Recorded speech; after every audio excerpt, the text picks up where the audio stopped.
I bought him lunch today because when I needed a helper really badly, he actually helped me to find one, and she's fantastic. And I just wanted to share a little bit about how he did that. And what he did was, he actually went through dozens and dozens of facial profiles, and it was an amazing thing because he actually picked somebody whom I would not have picked off the first try. And when we went down to interview her, we just found her a great fit for the family. And I'm quite thankful that he was able to do that. And I think that's a pretty special skill to have. The ability just How to. is she after you brought her in the house? She's fantastic. She's a great cook. She integrated really well with the family. And what I found was that at least it was just so seamless, and it just made life so much simpler and more pleasant.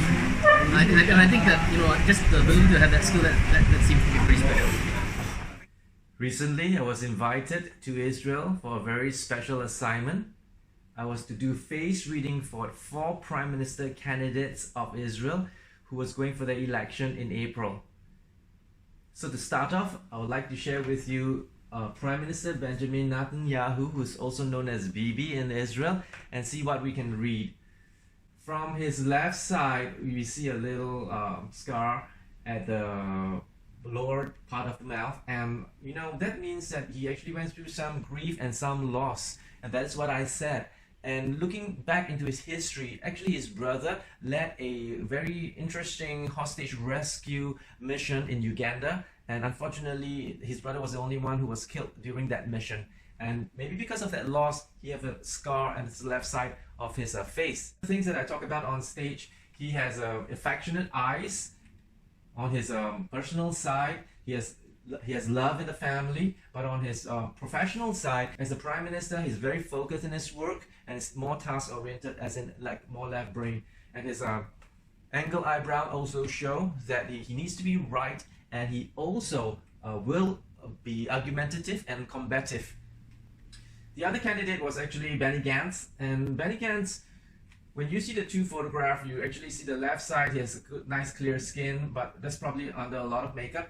And on the right side, you actually see that he has lots of blemishes on his face. Immediately, I suspect he's an outdoor person, and that was confirmed because he's actually the former head of the military of Israel. So he has been outdoor for a long time. The other things that I see is his ears. His interesting cap ears makes him very much a left brain. And that shows that he used a lot of logic and thinking, including his eyebrow shows that. There's a little bit of a wrinkle at the right side of his lip.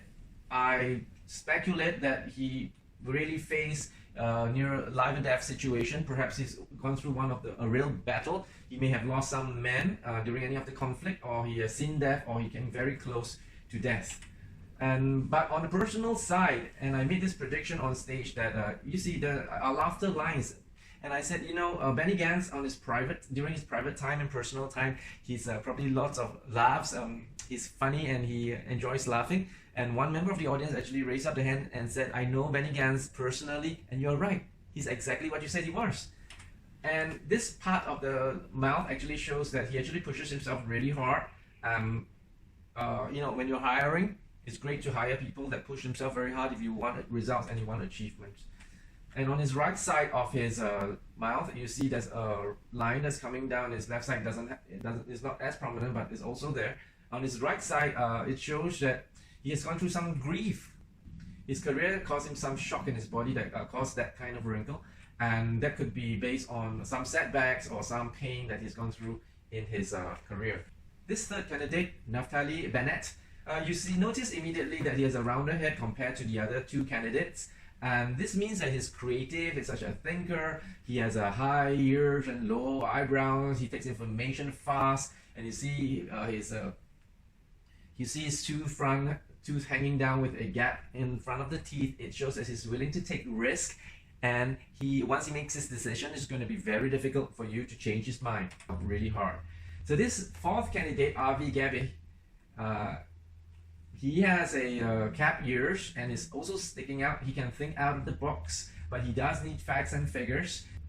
He has extremely thick eyelids, which means he's actually an affection person, although in the first glance he seemed to be very aggressive, and he has the kind of penetrating eyes. But his eyelids actually shows that he's an affectionate person, which means if he likes you, he's going to really like you, this guy, and he cares for the people. The other thing that I brought up with them, interestingly, is that I noticed many of the Israeli girls have very strong nose bridges. In fact, they have so strong nose bridge, which you expect more of the Western culture, which actually means that they're very independent and have a strong character. And I come to the conclusion that because they have to serve the military, and what's indoctrinated since young is that they are surrounded by aggressive opponents and they need to bear arms and they need to defend the country, that creates that character that makes their nose bridges become stronger. If you're interested in the science behind this, it's called epigenetics, and go Google it, you can learn something about it.